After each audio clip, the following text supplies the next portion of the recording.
overview. Now on this side here, I actually had them to leave some stuff, so because I like showing you, I can tell you, but I like showing you what I'm talking about as well. So on the left side of the engine, we're gonna do the overview, make sure ain't nothing leaking, ain't nothing damaged. But if you see it though, see right up here, you can see the leaking going on. Yeah. Well, they had to just leave it like this so y'all can see it, because it's gonna be dry. And all this is dry. On the other side was dry. Okay, but now you got this wetness going on. So that means there's something that's leaking. If you're going to a DOT station like this, they see this, they're gonna shut you down. So that look like some oil. That's fuel. Fuel. They're gonna shut you down. So, all right. Other than that, that's the only thing we got is leaking right here, and this is right down here at the bottom is steer boxes. Sometimes that grease get wasted on that. They should have cleaned it out, but anyway, not worry about it. All right, we're gonna start with the reservoir here, the coolant reservoir.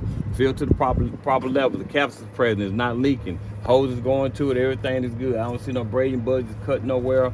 All the belts and stuff is connected, so everything is good.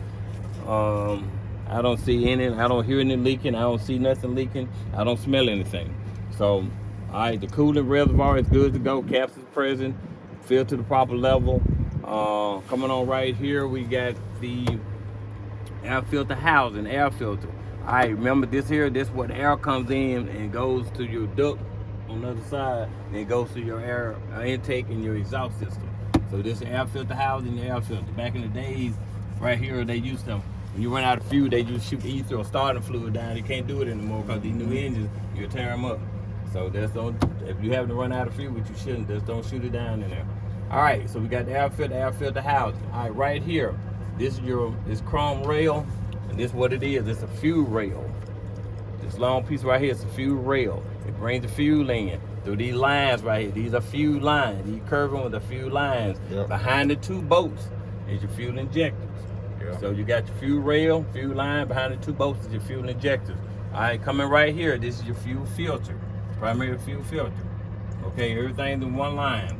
All right, let's go right here. Of course, we got your oil dipstick. Pull it out, wipe it clean, pull it in, put it back out again, get an accurate reading. We good, it's filled to the proper level. So you got your oil dipstick. Right here, you got your oil filter. Okay. And all right here, you got your oil fill tube. If you got to add a gallon, this is where it go. So it's how everything's in the line. You got your fuel here, you got your oil here. Right here, you got your water. Okay, right here is the water filter. Right over here, you got your water pump. This one is actually on the same serpentine belt as the AC compressor and your alternator. So your water pump is good to go. It's secured tightly, it's not leaking. And right here, you got your water thermostat. Got this orange, green, black, blue dot on it. This is water thermostat housing. On the inside is your thermostat. It's hooked to your lower radiator hose. The hose don't have abrasion budget cuts on it. It's not leaking. Both clamps are secure. Okay? And right here you got your fuel water separator. Okay, so the only thing it does is sucks the trash out and the water out the fuel. Because when they put it in the ground, water actually builds more stuff in them tanks. They end up going in each truck. So this sucks all the trash and stuff out. When it gets to the black line to the top, you need to drain it out right here. Just drain it out halfway. When you get in, let the shop know what you did so they can change this filter, because it might be stopped up or something. So they probably end up changing it. So just remember, get to the black mark, drain half of it out with your drain valve, and when you get in, make sure you report it. Let them know what you did. You got the lines running to the fuel water separator. It runs to the fuel filter, and in the back to the pump. Everything is good to go. Ain't nothing damaged. Okay. So we got your water fuel separator. You got your water thermostat, water power steering pump, and your water filter.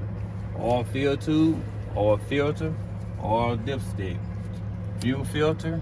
Behind the two bolts, your fuel injector, your fuel lines, and your fuel rail. Good. All right. Now remember I told you about the air intake system coming out on this side here. This is it. It came from another side, wraps around. This your other hose tool right here. Just check it, make sure it's good to go. Check the clamp, make sure the clamps is tight. So everything is good, and that's all it does. Just send air back into the engine. Just help keeps it cool. That's all it does. All right. So other than that, everything is fine. Now right here, you got your regulator. That's your air regulator. You got all these lines right here. These are hard plastic because it's hard to change one of these pipes at these lines at a time. So they use hard plastic and they keep them really tight. But this is your air regulator. Now if anything gonna be leaking, it's gonna come from this regulator right here because it got O-rings in it and they dry and sometimes they might crack or whatever and it'll start leaking. So you got your air regulator, you got your air lines, and in the rear, there's two things back there that's gear driven. Anybody know? Yeah, it's the air. Don't tell me, don't nobody say it, right? It's the powers. It's not the AC compressor, the air compressor, which is gear driven. Air compressor. And it is the power steering pump. The power steering pump. That are gear driven. Okay, now they back to you. The only thing you gotta do is point to them. Travis be like, okay, but you gotta remember, okay? All right, right here, we was talking about earlier. This is your skin arm, linkage column, either one to sign. You got universal joint, just check and make sure they properly greased. The real logo and make sure they properly greased. Now, if you turn the left to right, how much place you be in it? 10 degrees. Okay, 10 degrees or. Well, that's what they had talked about. Well, you're right about 10 degrees or. A quarter. How many inches? I ain't gonna lie to you. I don't know. It's 2 inches or 10 degrees. Oh, 2 inches or 10 degrees of play. No more than 2 inches or 10 degrees to play. Only 20 inch there. Yeah. That's it. Okay. And of course, it's going to your gear box. All right, your screws, your bolts and stuff, everything is intact. It ain't leaking and stuff. It ain't damaged or whatever, so everything is good. All right, right here, of course, you got your power steering reservoir filled to the proper level. You got your hose going to the gearbox. It's secured by clamps. The hose don't break and bust cuts on the hose. Both caps is present. Everything is good and not leaking. So other than that, everything is good. Make sure I ain't missing nothing. All right, let's go to the let's go to the frame again. We do the frame again, the same like we did the other one. The frame is good to go. No break. It's not bent, cracked, twisted. No legal wells anywhere. All bolts, nothing. Everything is present. Coming on to the front left side bumper mount, same thing. It's not damaged, twisted, cracked, bent, broke, or damaged. No legal wells. All nuts and bolts is present. Coming to the upper mount on your shocks, lower mount, everything is secure. Nuts, bolts, bushing. It's not leaking. If it was leaking, it'd be leaking hydraulic fluid. All right. Coming on to the leaf spring, front mount in the hanger, everything is secure. There ain't no cracks, ain't nothing broke or damaged. Everything is good in the rear mount and the shackles in the rear is good to go. Bolts and nuts, everything is in place. I don't see no damage to the rear mounts or the shackle. All right, look at the leaf spring itself. It's not cracked, bent, broken, damaged, but let's look at it. I had them to leave it like this for a reason. Exactly. You can tell this shit. Right. So when this is going on, you need to report it. Let the shop know because. What you looking at? See this shit? Oh yeah, time's coming over. Yeah. Look at follow all the way to the back. Yep. Oh yeah, I see what you're doing. The only thing that is, they'll just get it in, they'll unloosen the U-bolts, line them back up, and shoot them, and just tighten them back up. That's all they're gonna do. So, like I say, they not, if they more than a quarter, that's really right on the line right there. Yeah, over there, just like this. Yeah. Over there. So I had them, so y'all can see this, I believe in that. So y'all know exactly what to do when it happens. You can't keep riding like this, because the more you keep riding like that, it's gonna start bouncing, be bad road, bouncing before you know it. It's gonna loosen up, it's gonna crack. It's gonna crack if you're on the highway. All right, because all this gonna break. So anyway, you're good to go. Let's go right here. This is your pivot arm, Drag link, knuckle, and the upper steering arm. So that's the only upper steering. That's the upper steering arm. The other lower steering arm, of course, is on the tie rod. Okay, so that's the upper steering arm. Okay. You know what I'm saying? All right, so y'all got everything right. Everything's secure. Casting nut, carter pan, everything is properly greased, so everything looks good. So. Other than that, we go back to look at the axle itself. The axle is good to go, the front axle. It's not bent, it's not cracked, it's not damaged. Coming on to the tie rod, on this left side, tie rod looks good. Ain't bent, twisted, cracked, or damaged. Hooked to the lower steering arm and knuckle. Secured by Castle Carter pin. Everything is good. Coming on to the airline, to the brake chamber. Airline is good. No, it's not leaking. No braiding, budging, cuts on it. ABS wires connected to it. It's free from any cuts. It ain't rubbing against anything. It's good to go. No wires showing. Coming to the brake chamber. Brake chamber secure. Good to go. It's clamp is present. Bolts and nothing. Everything is tight. It's not damaged. All right, coming to the slack adjuster push rod, of course. Make sure you're on level ground. Chalk your wheels. Pull it forward. Shouldn't pull it no more. Then 1 inch. 1 inch of play. So everything looks good right there. Ain't no damage. Ain't nothing going on with the brake chamber. Now you're coming back to your tire and your rim again. Got a good seal around the inside. Outside as well. Everything looks good. The rim itself, the tire itself, no braiding, budges, cuts, no illegal patches. The rim itself is not cracked or damaged, no illegal welds. There are no oil or grease indicating there's something that's leaking. Coming to the rim, there are no obstruction between the rim and the drum. The drum is not showing no sign of excessive heating, which it'll be blue and gray, or you smell it, or it'll be warped.